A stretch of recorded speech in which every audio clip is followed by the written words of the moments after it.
itong mga checkpoint na inilatag ng mga pulis natin, inutil. And kung ayaw pa rin sumipot, papuntahan mo ng USAA. Paaresto mo doon sa pisina nila. Bakit ayaw lang mag-attend dito?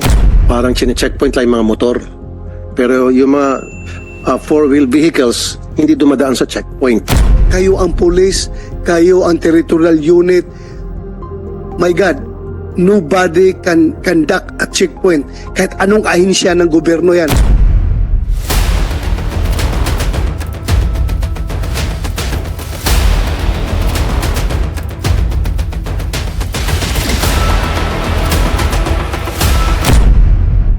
Allow me to acknowledge the presence of Senator J.B. Ercito and Senator Rapi Tulfo. Thank you, Your Honors, for joining us here today. They are members of the Committee on Public Order and Dangerous Drugs. With that, the Chair declares the presence of a quorum. Thank you for attending to this hearing. Today, we have in our agenda the bills on CCTV cameras, bills on law enforcement body-worn cameras, Senate Bill number 1977 or the Checkpoint Regularization Act. And lastly, PS Resolution number 728 on the ambush of Apari Vice Mayor Romel Alameda. At this point, may I request the committee secretary to acknowledge the presence of our guests and resource persons present in today's hearing.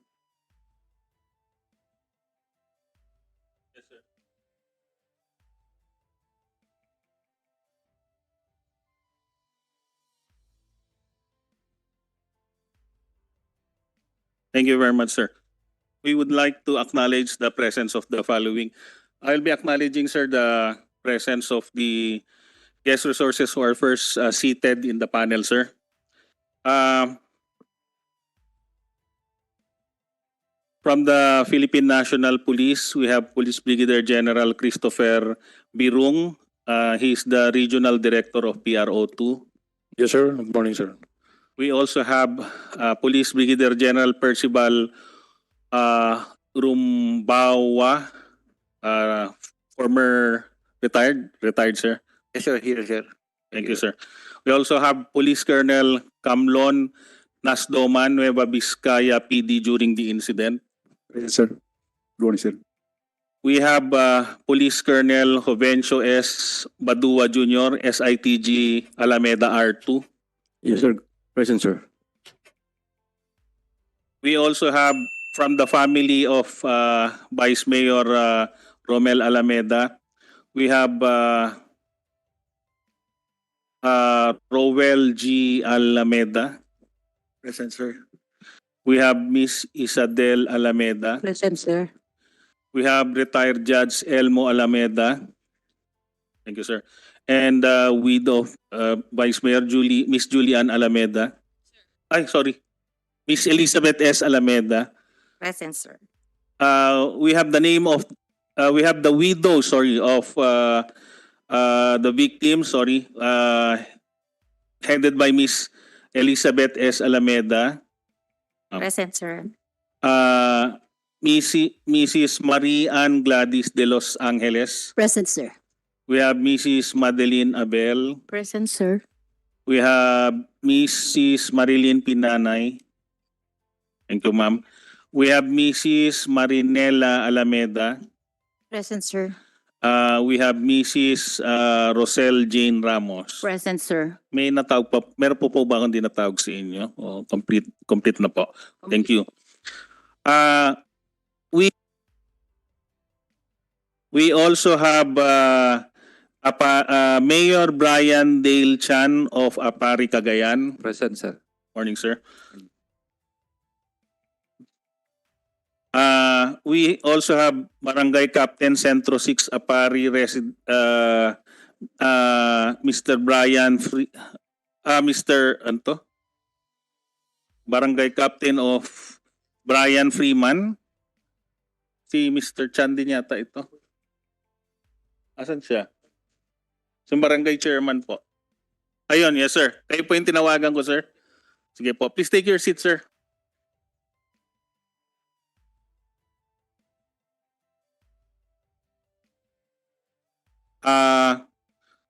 We also have from the NBI, Mr. Ano po yung HA? Head Agent Horten Hernaez. Morning, sir. Good morning. We have also Head Agent Gerard Heralde. Please take your seat, sir, kung pwede. Kumsik, sandali. Mga doon kayo sa Region 2 na NBI? Thank you, thank you. Continue. Yes, sir. We have, ano po yung SRA? Senior Agent Clyde Kabasag. Present, sir. Thank you, sir. From the PIDEA, we have Director General Moro Victor Lasso. Morning, Your Honor. We also have from Bucor, Chief Superintendent Celso Bravo. Yes, sir. Good morning. Good morning, Your Honors. From BJMP, we have the Jail Director Ruel Rivera. Good morning, Your Honors. We have also Jail Chief Superintendent Baby Noel Montalvo. Good morning, Your Honors. Thank you, sir. Meron pa ho ba hindi na mention po sa inyo? Okay. We will be mentioning the list of other guests who will be participating later, sir, on the next agenda, sir. Thank you. By the way, sir, the following agencies have submitted some position papers, namely the PIDEA, the BJMP, and the Bucor, sir. Thank you, sir. Okay, thank you, Kumsek. Parang kailan lang noong tayo ay nagpatawag ng mga pagdinig para imbestigahan ang iba't ibang kaso ng pagpatay sa mga opisyal ng ating pamahalaan. Labis nating ikinagulat ang harap-harapan at tila walang kinatatakutang mga insidente ng pamamaslang. Ngunit higit sa pagkagulat ay ang ating lungkot at pagkadismaya. Personal o political man ang motibo, hindi kailanman magiging katanggap-tanggap ang pagpatay sa isang halal na taong bayan at kahit na hindi halal, napaka-importante po ng buhay. Kung makita mo ngayon, andito yung 6 na mga babae na widow ng mga nabatay at alam natin na yung hindi dapat ito namatay. Nagkataon lang nagkasama sa loob ng sasakyan at para walang maging witness sa pagpatay kung sinong gustong patayin ay inubos. Pinatay pati yung mga hindi dapat patayin according to their motive, kung ano yung motive nila. So you can just imagine, 6 na widow na may kanya-kanyang pamilya, 6 na grupo ng mga bata na ngayon ay wala ng ama dahil sa karahasan. Kaya talagang kumukulo ang dugo ko pagdating sa mga ganitong pang-aabuso. Today, as the chairman of the Committee on Public Order and Dangerous Drugs, I assure every Filipino that the Senate will not stop condemning these senseless killings of elected government officials and ordinary citizens. Those who choose the path of evil must be made to answer the consequences of their choices. We hope that by the time that we end our investigation, we have formulated recommendations to help in giving justice to the dead and closure to the families they left behind. But most importantly, we hope to craft legislation that would strengthen the safety of our communities, kagaya nung ating magiging pulisiya pagdating sa checkpoint, dahil nga ginamit pa yung barikada ng checkpoint ng eskwelahan, kasuot pa ng mga uniforme ng pulis, at yun pala'y papatay lang ng mga tao. So kailangan, it's very timely that we are going to tackle the bill filed by Senator Rapi Tulfo pertaining to checkpoint operations. Paano pa natin lalong matutulungan ang ating mga law enforcement? We hope We hope that by the time we end our investigation, but additionally, paano pa natin lalong matutulungan ang ating mga law enforcement agencies na mapigilan ang paglaganap ng krimen? Today, we consider the following proposals. Number one, the CCTV bills. Napaka-importante yung CCTV dahil yun nga, kung wala kayong mga nakuwang CCTV footages, blanco yung investigador as to the perpetrators. Mabuti na lang, may nakuha kayo. At least may mga konti-konti kayong lead na sinusundan ngayon. We shall also take up, once again, our body-worn camera bills intending to protect both the people and law enforcement officers. Number three, in addition, we shall also tackle Senate Bill number 1977, which aims to strengthen our security checkpoints all over the country. These bills are here to promote safety for all of us. Lastly, we shall discuss Peace Resolution number 728, which is about the ambush of Apari Vice Mayor Romel Alameda. It is with great sorrow and disappointment that we are talking about murders of our fellow public servants again. Tila isa itong paulit-ulit na bangungot. Akala ko ba pag nag-conduct tayo ng Senate hearing dito about political killings ay tila mahimasmasan yung mga ibang tao na may balak na gumawa na naman ng political killings. As we share information and testimonies, I am hoping that the truth will reveal itself so we can stop this madness. Hindi natin kayang maibalik pa ang mga buhay na nawala. Ngunit na sa atin ang kakayahan upang siguruhin hindi na mauulit ang mga walang saysay at walang kabuluhang pamamaslang. Maraming salamat po. Muli, nakikiramay po tayo sa mga iwan na mga nasawi. At this point, I would like to ask if Senator J.B. Ercito has an opening statement. Thank you, Followed Mr. by Chair. Senator Rafi Tulfo. Thank you, Mr. Chair. Thank you. Likewise, we are. Your Honor. Thank you, Mr. Chair. We are here also to hear, no, because we also are concerned about these killings. This not na medyo marami na rin po kayo na-imbisigan, Mr. Chair. So, kailangan talaga matapos ito because if we are really we really want to sell the country as what the president is doing, it's very important and imperative for us to make sure that the peace and order is the number one priority. No, how can we entice business to invest, especially in the provinces, when there are these kinds of incidents. So, Mr. Chair, I'd like to thank you for always taking up the cudgels and for the victims. Be rest assured that we will be here to support the committee's findings so that we can prevent abuse and this senseless killing has really to be put and has to end. Thank you, Mr. Chair. Thank you, Your Honor, Senator J.B. Ercito. Senator Rafi Tulfo, you have the floor, sir. Thank you, Mr. Chair and Senator JV. Siguro next time, Mr. Chair, we can invite the LTO as resource Yes, Your Honor. here. May LTO ba tayo dito ngayon? Kumsek? Wala. Wala daw.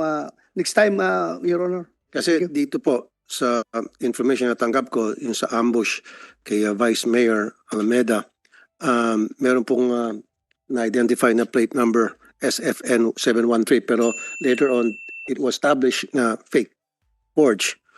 So ito yung sinasabi ko noong pa man, itong mga checkpoint na inilatag ng mga pulis natin, inutil, parang chine-checkpoint lang yung mga motor. Pero yung mga four-wheel vehicles, hindi dumadaan sa checkpoint. Kaya ito, isa sa mga resulta. Now, pangalawa, it's about time, total implementation para sa akin, Mr. Chair, yung paglalagay ng QR code sa lahat ng mga sasakyan o RFID. And then dapat constant patrolling ng mga taga-HPG o any members of the PNP or Traffic Management Group na kapag nakitang kaduda-duda ang galaw ng isang sasakyan, pwedeng parahin at titirahin lang yan ng parang baril at makikita yung QR code kung legit o hindi. Pag walang QR code at nakitang hindi legit, then tatawag ng backup, may stop yung paglaganap ng anumang klaseng krimen. It's just a matter of police presence, police patrolling the community. Kuminsan kasi, unfortunately, this is a sad story. I have to tell you, nakita ko po yung mga police mobile car na naka-station lamang sa isang lugar at umiilaw-ilaw. Pinagtatawanan lang po yan ng mga kriminal. Nagpapakita lang po na tamad po yung mga pulis natin, naka-standby lang sa isang 7-Eleven, sa isang gas station, and wag ka, pagpupuntahan mo, tulog. O dili kaya wala doon, nagmimerenda kung saan-saan, buti na lang hindi kinakarnap yung sasakyan. Dapat ang mobile car ay nagpapatrolya, constant, continuous, at naghahanap ng mga kaduda-duda, mga kilos at galaw ng mga tao sa komunidad. Kasi kung ginagawa lang po ng ating kapulisan doon sa probinsya na kung saan napas lang si Vice Mayor Alameda, baka nahuli itong mga culprits. It's about time siguro yung ating kapulisan gawin nila yung trabaho nila, palagi nagpapatrol, and then LTO, yung QR code or RFID should be fully implemented na. And lastly, ito pong si spokesperson ng PNP Colonel Jean Fajardo, hinahangaan ko to kasi palagi ko po natatawagan to at para ma-interview. Pero ito recently, agad-agad nagsabi na siya, she made a clarification as no member of the PNP was involved in the said ambush. How can she say? So next time, siguro pakisabi Mr. Chair dito sa spokesperson ng PNP, huwag niyang basta-basta ibubukas ang kanyang bunganga unless kung talagang very sure siya with definite certainty, with pieces of evidence, concrete evidence, na talaga hindi involved ang PNP dahil identified na talaga yung mga perpetrators. Yun na po muna, Mr. Chair. Salamat po. Thank you, Your Honor, Senator Tolpo. Siguro, yung sinasabi ni Senator Tolpo na police presence, dapat i-upgrade natin yun. Dapat police aggressiveness, police proactiveness. Diba? Dahil yung gano'n kung national highway yun, di ba? Highway ng papuntang Manila. Yung nangyari yun. O kung... Yes, Your Honor. O kung may nagpapatrolya doon na pulis, nakita sana yung nag-checkpoint doon. Nasita. Uy, sino kayo nag-checkpoint? Hindi kayo pulis. Hindi kayo authorized.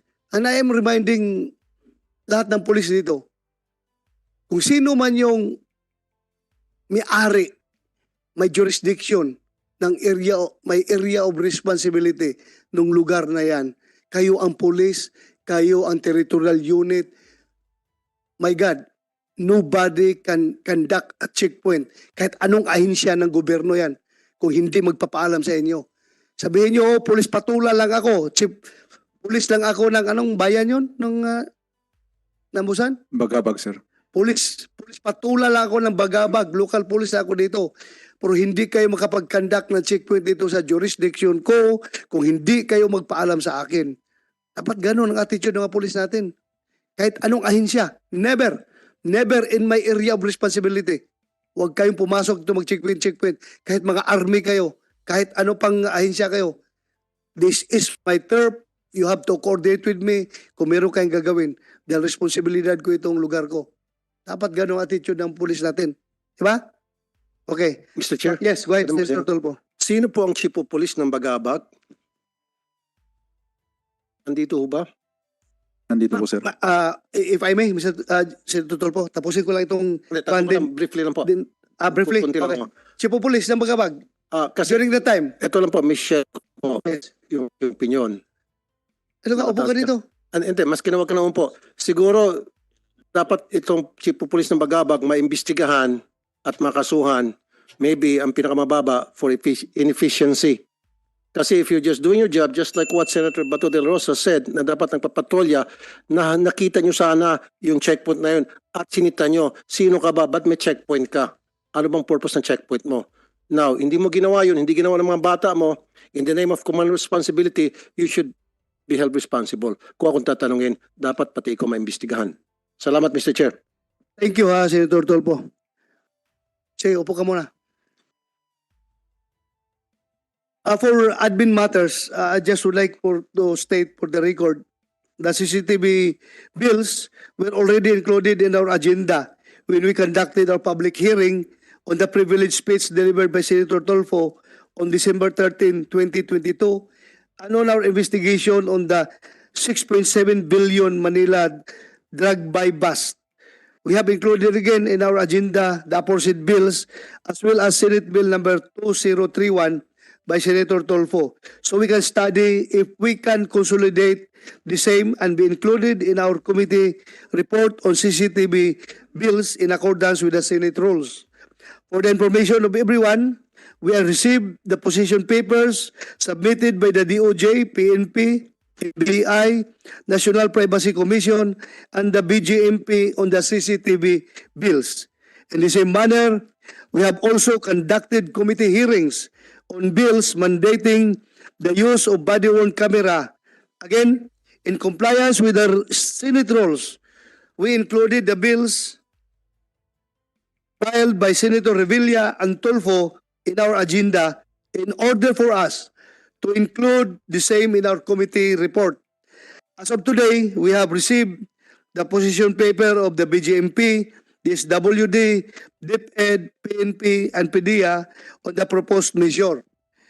And now for orderly discussion, we will discuss first, number one, with the indulgence of Senator Tolpo. Unahin muna natin itong PS Resolution number 728 on the ambush of Apari Vice Mayor Romel Alameda. But before then second is the Checkpoint Regularization Act. Number 3, CCTV bills including the Jail and Prison Monitoring Systems Act. And lastly, the body-worn camera bills. So, but before we continue, I would like to, Comsec, kindly administer the oath of all our resource persons andito ngayon. Pati yung sa likod, pero isang ganunan na lang yung pwede natin tawagin mamaya magsalita. Tayo na kayo at mag-administer muna tayo ng oath. Thank you. Kumsek. Thank you, sir. May we request all the resource persons who are in the panel right now and all the invited guests and resource persons who are sitting at the back to please stand up and raise your right hand. Tayo po tayong lahat. Please raise your right hand. Do you swear to tell the truth, the whole truth, and nothing but the truth in this investigation? Thank you very much. Please take your seats. Okay. Let us begin with the presentation or opening statements. Number 1, the family of Vice Mayor Alameda, then followed by the PNP, followed by NBI, and lastly, si Mayor Brian Dale Chan. So that masagot mo lahat kung anong sasabihin nila. Pang-apat. So number 1, we will listen to the family of Vice Mayor Alameda. Meron kayong spokesperson na pwede magsalita? Sino pwede magsalita sa inyo? Please introduce yourself, ma'am, and proceed with your opening statement. Thank you. Thank you, Your Honor. Ako po si Mrs. Elizabeth Alameda, ang byuda ni Vice Mayor Romel Alameda. Unang-una po, Your Honor, nagpapasalamat po kami sa binigay niyo pong pagkakataon sa amin para makadalo dito sa public hearing. At umaasa po kami na itong public hearing na ito ay ang magiging opening o ito po ang magbibigay daan sa amin para ma-solve po ang kaso ng aking asawa at ng mga kasamahan niya na na-ambush noong February 19, 2023 sa Bagabag, Nueva Vizcaya. At para po sa aming position paper, Your Honor, babasahin ko po. By August 19, it will be 6 months since the ambush of my late husband, Vice Mayor Romel Alameda, and 5 others, and yet no case has been filed against the identified persons of interest. The Alameda family and the widows of the 5 other victims of the brutal killing are strongly requesting the committee of Senator Ronald Bato de la Rosa to assist us to seek justice for the death of Vice Mayor Romel G. Alameda, Alexander A. de Los Angeles, John Dwayne Alameda, June Ramos, Alvin Abel, and Ismael Nanay. May we then request the committee for the following, Your Honor. The committee to assist the Paris 6 widows to seek justice for the death of their for our husbands. To the Globe Company to allow the release of the contents transcripts of messages and voice calls made from the cell phone numbers of the POIs, so that these transcripts and voice messages could be allowed to be used as evidences to file formal cases against them. The honorable senators to allocate funds to be used as monetary reward for those who may provide information on the identity and whereabouts of the suspected perpetrators of the ambush of Vice Mayor Romel Alameda and 5 others. And further request for the NBI to provide a progress report on the parallel investigation they conducted on the ambush of Vice Mayor Romel Alameda and company. That's all, Your Honor. Thank you. Thank you, ma'am.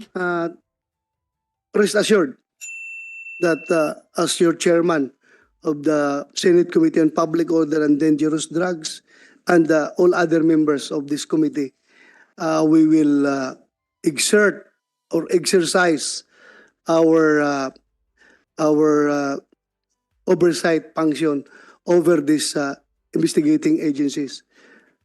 Constant po namin papulapin to.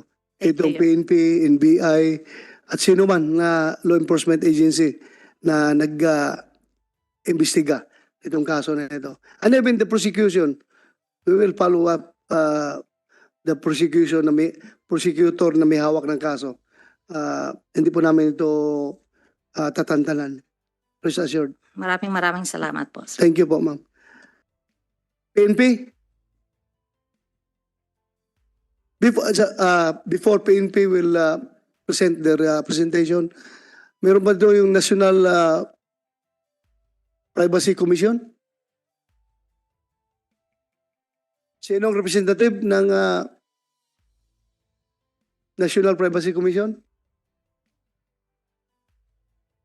Hindi kayo nag-imbita? For that matter, next hearing, you invite them. If they don't want to attend, kuwan mo, subpoena mo. Ha? Pati Globe. Ha? Hindi ho sila nag-reply, sir. Hindi nag-reply. For that matter, subpoena them. Ang ginagawa ng mga tao na yan, ayaw mag-attend ng hearing. Ngayon, iimbita. Hindi nagpadala. Subpoena.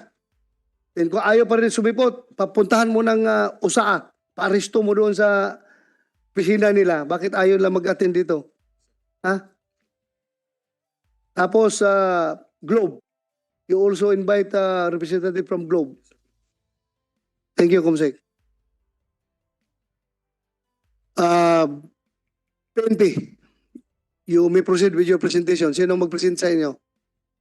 Go ahead, Colonel Kamlon Nasduman. Ano ka? Tausog? Maguindanao? Sir, I'm from Banawi, Ifugao, sir. Banawi, sorry. Yes, sir. Kamlon. Kamlon kasi. Yes, sir. Kamlon Nasduman. Banawi? Banawi, Ifugao, sir. Banawi po ka. Thank you, Yes, sir. thank you. Go ahead, you Thank have you, the sir. floor. With the clearance from our supervisor, SITG supervisor, and task force supervisor, nandito po dalawang previous SITG supervisor and the present SITG supervisor, sir. The Honorable Senator and Chairman of the Committee on Public Order and Dangerous Drugs, Senator Ronald M. De La Rosa, sir. To the Honorable Senators who are here today, all the attendees, good morning. I am Police Colonel Kamlon Nasdoman, the present Provincial Director of the Nueva Vizcaya Police Provincial Office. Please allow me to present the case surrounding the ambush incident of Apari Vice Mayor Alameda and 5 others. But before I'm going to present, let me offer our deep sorrow and apology to the family of the victims in behalf of the Nueva Vizcaya Police Provincial Office. Ulitin ko ulit, nakikiramay po kami.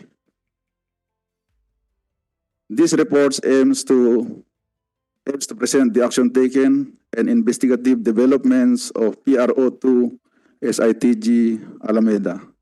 Shown is the sequence of my presentation, the facts of the case, actions taken, investigative development, and ways forward.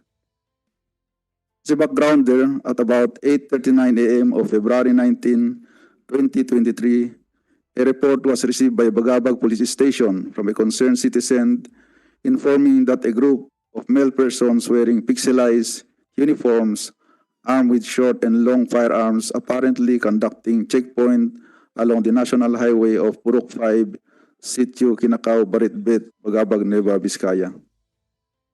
At around 8:45 a.m. of same date, more or less 6 male suspects blocked the national highway using the school barricade of MP Duque Elementary School. And upon Sandali. arrival, 8:45 ninyo natanggap ang tawag. Anong tawag ito? By phone? By radio? by phone, sir, 8:39, sir, Saan tumawag? sa police station, sir. Police station. Yes, sir. Anong oras nangyari ang ambush? According dito sa report, sir, is 8:45, same date. Dito, sir, yung binabasa ko, sir. So, nakatanggap kayo ng report tapos ng ambush o ongoing ang ambush? Hindi pa, sir. Yung first na report, sir, ay may nakita silang mga naka-pixelized uniforms. 45. 8:39, sir. 8:39. Yes, sir. Sino nakatanggap ng report? Si Police Officer PCMS Eliza C. Reyes. Siya yung duty sa Ripe. Bagabag. Si OP ng Bagabag. Oh, what did you do when you received that information?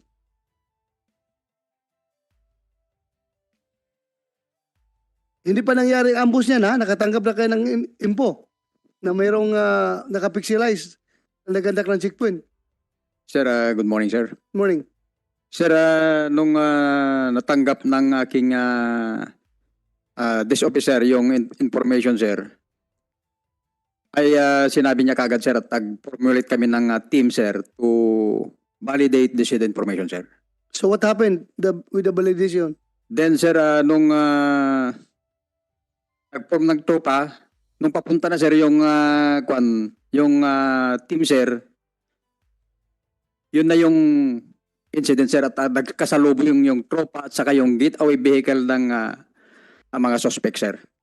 How far is the police station from the crime scene? More or less 5 kilometers, sir. 5 kilometers. Yes, sir. Malapit lang. Yes, sir. So marinig yung putukan doon. Bulubundukin kasi yung area, sir, hindi narinig, sir. So nakasalubong ninyo. Nagkasalubong doon sa may mga CCTV footage tayo, sir, na nagkasalubong yung mga tropa natin. Pero unknowingly, sir, hindi pa klaro yung description ng sasakyan, sir. So Okay. pagdating ng tropa sa area, sir, saka lang nalaman na yun pala yung getaway vehicle ng mga suspect, sir. Kaya bumalik yung tropa, tuloy yung hot pursuit, sir. Tapos, Doon na, sir, na medyo yung distance kasi, sir, kasi pumunta pa doon sa area, sir. Kaya pagbalik, wala na. nakakuha na ng chance yung mga perpetrator, sir, na makapag punta kung saan, sir, nagtago. Thank you. Continue. Yes, sir. Thank you, sir. Permission to proceed. So, next slide.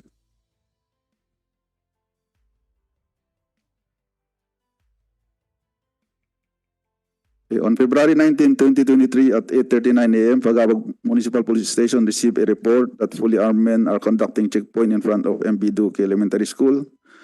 On same time and date, receiving police officer PCMS Eliza C. Reyes informed the Chief of Police, Police Major Oscar Abrojena, who immediately instructed his personnel to validate the report. On February 19, 2023 at 8:45 a.m., another report received by Bagabag MPS informing that the fully armed men flagged down a black Hyundai Starex van bearing plate number KOV 881 and fired toward its occupants. Immediately, the responding team leader, Police Captain Mervin C. Biadoy, the Deputy Chief of Police, informed the Provincial Tactical Operations Center, which subsequently flash alarm all police stations and nearby provinces regarding the incident to conduct a dragnet operation. On February 19, 2023, the crime scene was processed by the Provincial Forensic Unit of Vizcaya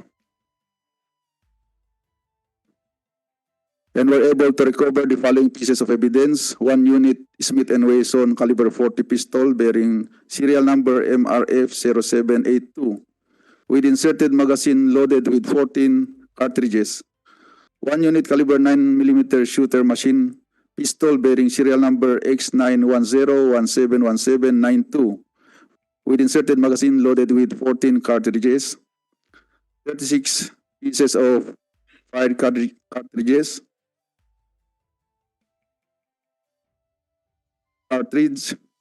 pieces fired bullets, 1 cartridge. Pakiulit nga yung inventory mo doon. From the beginning. Sir. Ano yung nakuha? So these are the pieces of evidence gathered by the SOCO. 1 unit Smith & Wesson caliber 40 pistol bearing serial number MRF 0782 with inserted magazine loaded with 14 cartridges.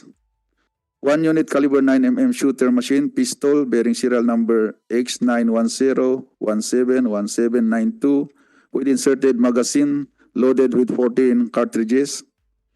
36 pieces. Sandali, doon na naiwan sa loob ng sasakyan. Yes, sir. So apparently, gamit yan ng mga victim. Opo, sir. Okay, continue.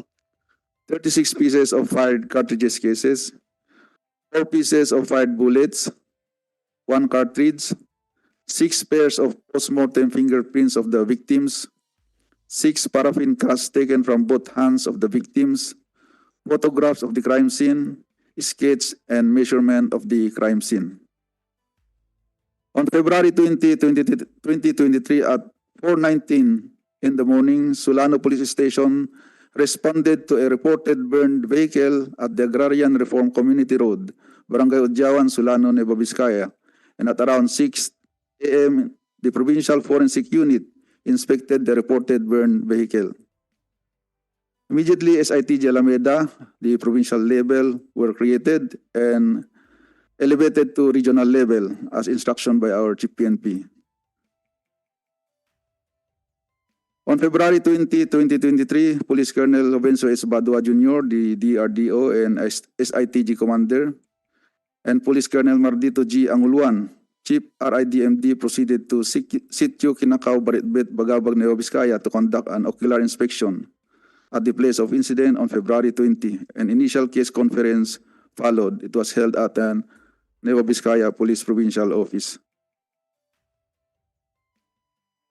On February 21, 2023, our former Regional Director, Police Brigadier General Percival A. Rumbawa, the Task Force Supervisor, arrived at Nueva Vizcaya PPO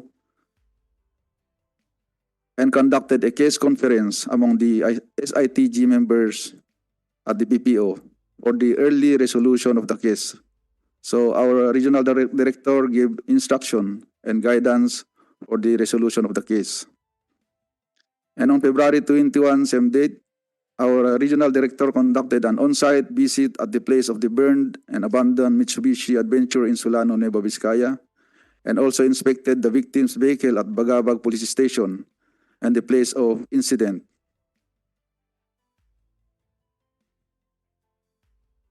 So that is the last, sir. So we are going to the investigative development.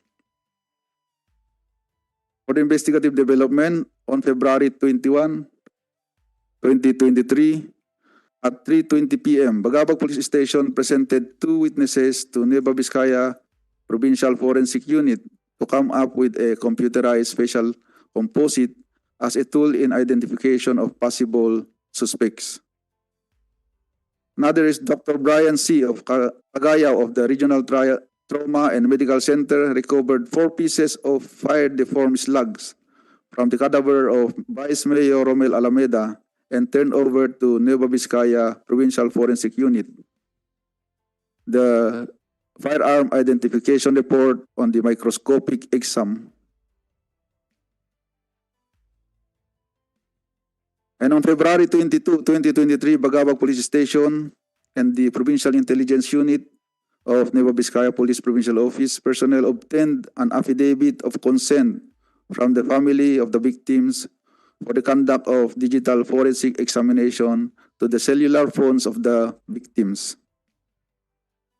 On February 22, 2023, the first regional SITG Alameda case meeting was immediately conducted. And on February 22, 2023, the provincial directors of Cagayan, Isabela, Nueva Vizcaya, and city directors of Santiago submitted all the CCTV footages that were taken in their area of responsibility. On February 23, 2023, personnel of R7 talked with the bereaved families wherein they revealed that the killing is politically motivated.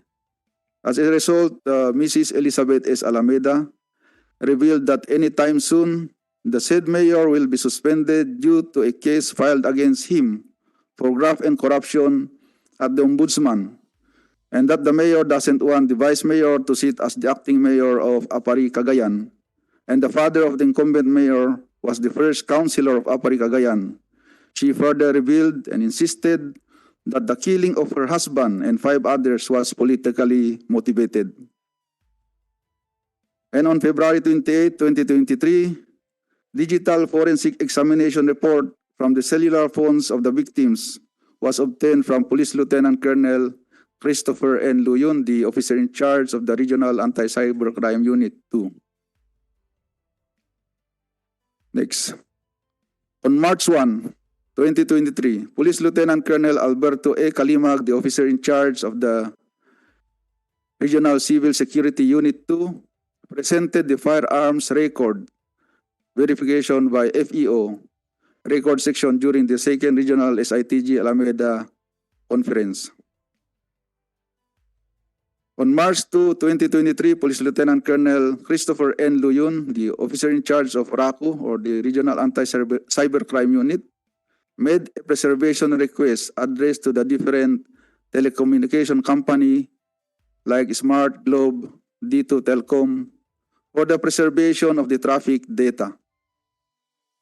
And on February 20, 2023, at 7:35 a.m., paraffin examination of the victims yielded negative, while firearms recovered from the victim's vehicle were positive for gunpowder nitrates. The medical legal result on the cadaver of the victims were obtained from Region 2 Trauma and Medical Center. The result of the medical legal, the Vice Mayor Romel G. Alameda got a gunshot wound, temporal left, avulsed skull occipital area with a brain evisceration, gunshot wounds, mandibular right, inferior clavicle right, submental left, anterior chest right, forearm left with... Sige na, okay na yan. Huwag na Yes, sir. These are the result of the medical legal, sir. Basta patay. Yes, sir. Patay. Yes, sir. Okay. Okay na yan.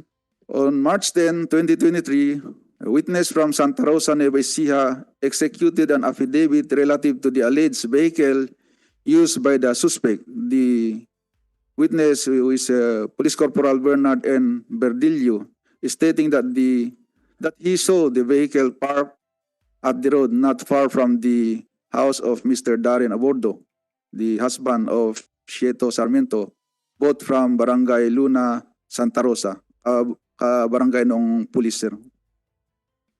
On March 20, 2023, the case holders from Santa Teresita and Apari Municipal Police Station in relation to the confirmed IBIS hits, or the Integrated Ballistic Information System, were secured by the SITG. On March 20, 2023, cases for violation of Section 1, Para B of PD 1829, and violation of RA 8749, otherwise known as the Philippine Clean Air Act, against one of the suspects were referred before the Provincial Prosecution Office of Nueva Vizcaya. docket under NPS Doc number 11-07. On March 20, 2023, Bagabag Police Station obtained affidavits from witnesses that the vehicle examined was the same vehicle used by the suspects. On March 21, 2023, case of multiple murder against the suspects was referred before the Provincial Prosecutor Office of Nueva Vizcaya, docketed under NPS DOC number 0-07. On March 27, 2023, the SITG requested a copy of the autopsy report on the cadaver of Vice Mayor Alameda from NBI. On April 17, the application and approval of warrant to disclose computer data. So ito na-apply ng Regional Anti-Cybercrime Unit 2, sir. On April 19, 2023, Police Lieutenant Colonel Arbel Merculio, the Chief of the CIDG-2, coordinated with Honorable Jezarin C. Aquino, the Executive Judge, RTC Branch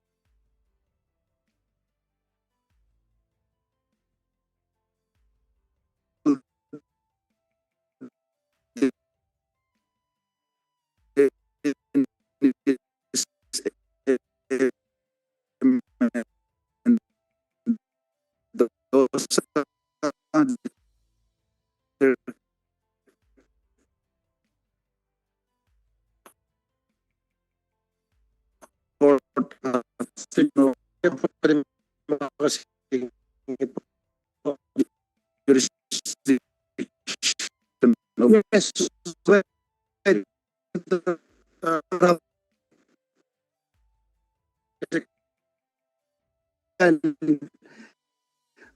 ninyo na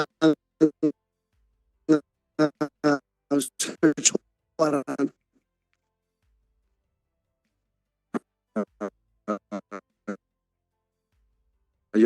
Your Honor, can I ask the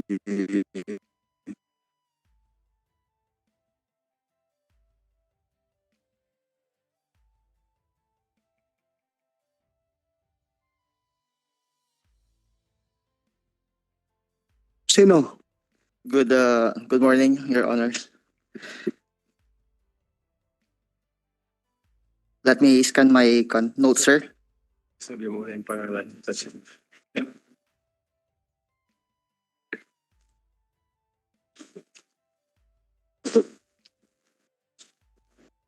Sige, hanapin mo muna. Din balikan kita mamaya, ha? Yes, sir. Hanapin mo muna yung records mo. Patuloy mo natin to, Senator Rafi.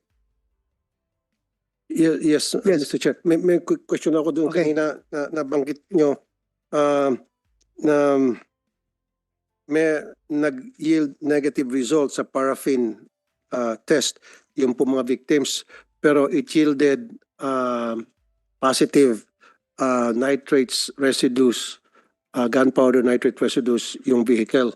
So it means na close range yung pagbaril doon sa mga victims.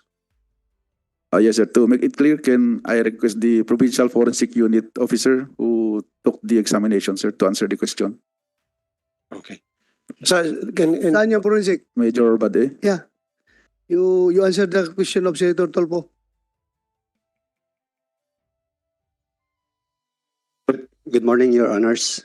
I'm Police Major James Bade, the team leader of SOCO team who responded during the incident. The victims, the 6 victims were negative for paraffin test. However, the firearms recovered or gathered or collected from the crime scene, the caliber 9mm and the caliber 40 were tested positive for The gunpowder. firearms of the victims? The collected firearms inside the car. Yeah, Your inside the car. Yes, Your Honor. So, rinantahan. How could that happen? Na negative sila sa paraffin powder, yung mga victims, and then, so nung mag-imbestiga, ang mga polis ninyo, lumilitaw na yung baril nila ay nagpaputok. Rinantahan. There are factors, Your Honor, that a firearm can be positive for gunpowder nitrates, even if during that time it was not used, Your Honor. Okay, kaya nga. So, during the time So, kung na-establish ninyo na pinaputok yung mga baril, nagpaputok ng kanilang mga baril, yung mga victims, sana chinek niyo muna kung kailan ba sila pumunta sa firing range. I Kasi cannot, kung halimbawa pumunta sila sa firing range, was this 1 year ago o last week? Usually, alam ko, pag pumunta sa firing range kay mga police, di ba nilinis yung baril nyo? And I do that. I'm not a policeman. Pero pag ako nagpa-firing, after a day, nilinis ko yung baril ko. I cannot answer the, I cannot You answer should. that, Your Honor. Police ka. No, on the technical aspect of the, Well, then that should be part of your investigation. You should do a thorough investigation. Huwag yung pamoro-moro na investigation. We're trying to find the truth here. yes, Your Honor. Be very serious in conducting investigation. Kaya pala hanggang ngayon wala pa rin na kukuha tayong resulta dahil malamya po yung ginagawang investigasyon. Parang tinatamad. Kung bakit tinatamad, kayo lang po nakakaalam. Your Honor, I'm at the forensic unit and we only do technical. I know. And Yes, you sir. should question the forensic unit. You Yes, should be aggressive because you're the lead investigator, di ba? Kayo nag-imbestiga. Sana every now and then meron kayong full communication with the forensic. Because if I were you, may kukulitin ko yung forensic para malaman ko yung katotohanan, para masolve ko agad yung kaso, and then to the satisfaction of the victims and their families. At para magkaroon ka ng medalya dahil nasolve mo yung kaso. Your Honor, Madali yan. Ang pagsagot mo dyan is, yung baril, kahit na ilang months na yan, na pinutok, hanggat hindi nililinisan, meron pa rin talagang nitrates yan doon sa baril makukuha. yes, Your Honor. Oh, ganun lang. Kahit na isang taon yan, pinuputok mo, kung hindi mo nililinis, may nakadikit pa rin doon talaga na nitrates, di ba? Yes, Your Honor. Oh, so, Pero ganun ang pagsagot. sinasabi kasi, Mr. Chair, kasi common practice yan sa lahat ng mga gun owners. Ako, hindi ako police. Pagkatapos ako magpaputok sa firing range, nilinis ko agad yung baril ko. So, ganun palang practice ng mga, so yung mga victims, ano ba to? Mga civilian sila? O Civilian, Your Honor. well, usually ang pagkakalam ko, Mr. Chair, nilinis. Ang maliban na lang siguro, baka hindi nga nilinis ng mga victims. Otherwise, yun sinasabi ko na maaaring plinantahan sila. But anyway, sige po. Those are the factors to consider, Your Honor. Pero, That's a different case. si Raulo, masuk kayong pulis kayo kung patay na yung tao, plantingan pa niyo ng baril doon sa loob. Kaninong baril yun? Yung mga nakuha niyo sa loob. Sino may-ari nun? Pero kayong ginawang follow-up sa IPO? Yes, Your Honor. Oh, kayo Those firearms, based on the records, were registered to Vice Mayor. okay. So, kanila talaga yun, hindi planted. Yes, Your Honor. Bakit mo sinabi kagad? Yan mahirap sa inyo. Kaya maghintay pa kayo tanungin bago kayo magsabi. Sabihin nyo kagad lahat ng nalalaman nyo. So, registered kay Mayor, Vice Mayor. Yes, Your Honor. Okay, thank you.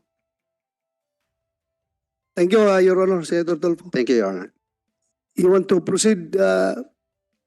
Nandito ka naman lang. Sige. Yung taga-forensic. Anong nangyari doon sa ginawang kwan? Firearms sa cross-matching. Firearms identification. Sa mga firearms na firearms at saka yung mga empty shell na recover doon. Anong kinalabasan? Nabanggit naman lang yun sa report. May nag-hit? Wala. Only the fired bullet came from caliber 45 and the fired cartridge case came from caliber 45. Confirmed IBIS hits to other cases previous cases. This is A case murder? a shooting incidents, Your Honor, Anong mga lugar? from Santa Teresita, Cagayan, Santa Teresita, Apari, Cagayan, Apari, and Cagayan, San Leonardo, Nueva Ecija, Your Honor. San Leonardo de Betia. Yes, Your Honor. So meaning, yung gunman na yun, talagang hard gunman talaga yun na kahit saan yun ini-import. Dahil dami na niyan tinira. Ano? Yes, Your Honor. Oh, that's simple conclusion. Kung ito'y nagpifigure sa tatlong separate shooting incidents, ibig sabihin, tirador na talaga ito na palipat-lipat na ito, binabayaran. Yes, Your Honor. That's Singit correct. lang, Mr. Chair. Yes. So sabi niya, several hits na doon sa cross-checking sa previous cases. Meron bang na-solve na kaso doon sa mga previous cases ng pamamaril? Ano nangyari sa mga cases na yun? Hanggang ngayon ba? Open pa rin? Unsolved pa Maybe rin? I Kasi kung solved na yun, then dapat identified na. Pwede makakatulong yun para mapalakas yung kaso ngayon. Sir, based on the follow-up of our investigators, there is no resolution yet from the Okay. court, sir. Okay. And that, Pero walang resolution, pero baka may mga suspect doon na identify. yes, sir. Kasi yan ang kulang sa investigator nyo eh. Yes, sir. Agresibo kayo mag-follow up. We discussed that, sir, and accordingly, sir, ang sabi nila is we cannot yet file the case kasi pag na-file natin yung case at na-dismiss din yung case na na-file doon, affected na rin yung case na ipa-file natin, madi-dismiss din, sir. Kaya nga identified, may suspect doon. The same firearm ginamit. Let me ask the IOC who followed it up, sir. O dapat kayo nag-follow up kaagad yan. Baka tinulugan nyo itong kaso na ito, ha? Sino bang task group commander niyan? Dapat inalam nyo kaagad kung sinong kinasuhan doon sa baril na yan, na may hawak ng baril na yan. Wala kayo nakuha ang pangalan? Mayroon, sir. May mga persons of interest pa tayo, sir. May pangalan kayo? Yes, sir. So yun ang suspect doon sa separate killing sa ibang lugar. Nakuha niyo yung pangalan na yan. Yes, sir. Thank you. Chair, Yes, yes. kanina nabanggit ata ng isa sa kanila na dinecline ng judge pag-issue ng search warrant na ni-request ng ating kapulisan dahil sa no jurisdiction over the persons. Totoo ba? Tama bang pagkarinig ko? No jurisdictions over the persons? And Can you Judge Elmo Alameda, tama ba yung ganong klaseng desisyon ng isang judge na he or she will not issue a search warrant just simply because he or she doesn't have jurisdiction over those persons? Sir, I have not read the resolution of Judges Aquino and who's the other one? From Tuguegarao. What they are saying is that if an application is filed, it should be in the place where the respondents can be located. So, tama lang po. Or where the crime has been committed. Where the crime has been committed. Opo. So, humingi po tayo ng yung police. Sa Tuguegarao kasi meron din RTC sa Apari kasi. May 5 RTC po doon. But the PNP attempted to file an application for the issuance of warrant to disclose computer data. Probably para sa ganon, hindi makompromise. Kaya nga, so nag-request po, nangyari po yung krimen sa Apari, pero humingi po ng search warrant from a judge in Cagayan. Opo. Which hindi na po covered nung judge sa Cagayan, yung jurisdiction sa Apari. Kaya, Opo. kaya tinanong niya po yung Opo. pag-issue ng warrant. Okay. Kasi akala ko over the person. So ibig sabihin, jurisdiction doon po sa where the crime was committed. Opo. Ayun. Sorry po. Thank you. Thank you. Sorry for the interruption, Mr. Chair. Thank you, Your Honor, Editor Tolpo. You may continue. Sandali. Firearms, nag-cross match, may nag-hit, 3 previous incidents. Okay. Yung cartographic, kung naman yun, artist sketch, anong kinalabasan? The cartography sketch was not published or was not disseminated because the witness did not sign the cartographic, sir. According to our provincial forensic unit, hindi natin pwedeng yan to ilabas to, sir, kasi hindi naman ayaw naman niyang pirmahan. Pero nag-match. May match. Oh, let me ask the PFU. At the same time, Mr. Chair, may singit natin, hanggang ngayon hindi pa rin sinasagot kung meron persons of interest and paano nila naging persons of interest. Colonel Merculio, you may answer the question of Senator Tolfo. Yes, sir. I'm Police Lieutenant Colonel Merculio, the officer in charge of CIDG Region 2. Based on our SITG Alameda, we have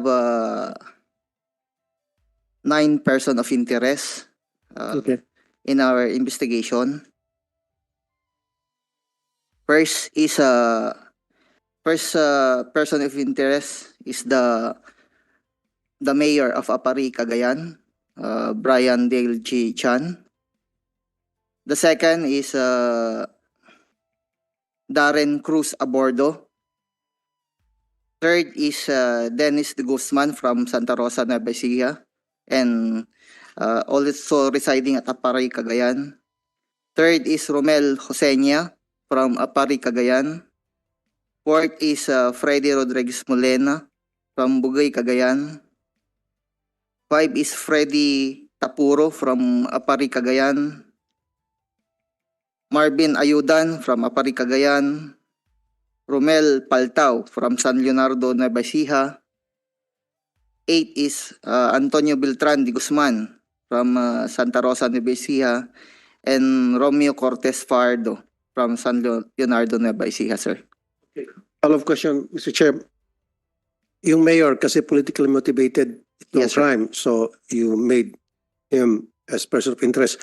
Yes, sir. Itong mga binanggit mo, Darren, Dennis, Romel, dalawang Freddy, Marvin, and then another Romel, Alfredo and Romeo. How did they become persons of interest? As si Darren Cruz Abordo is from yun po yung na-extract po na may-ari nung getaway vehicle. Okay. And was he investigated already? And ano po yung binigay niyang dahilan? Yes, sir. Actually, na-filean po ng kaso tong si Darren Abordo. But siguro po ang makakapagsagot po niyan is yung PD po ng Nueva Vizcaya. Kasi ang pinakasusi pala dito, Mr. Chair, doon pa lamang na pinailan ng kaso itong si, ano po sabi niyo, Darrell, Dennis? Yes, sir. Darren Cruz Abordo. Darren Cruz Aborto. Siya po pala mayroon ng sasakyan. So, assuming na, or I would assume na ginamit niya siguro ng alibay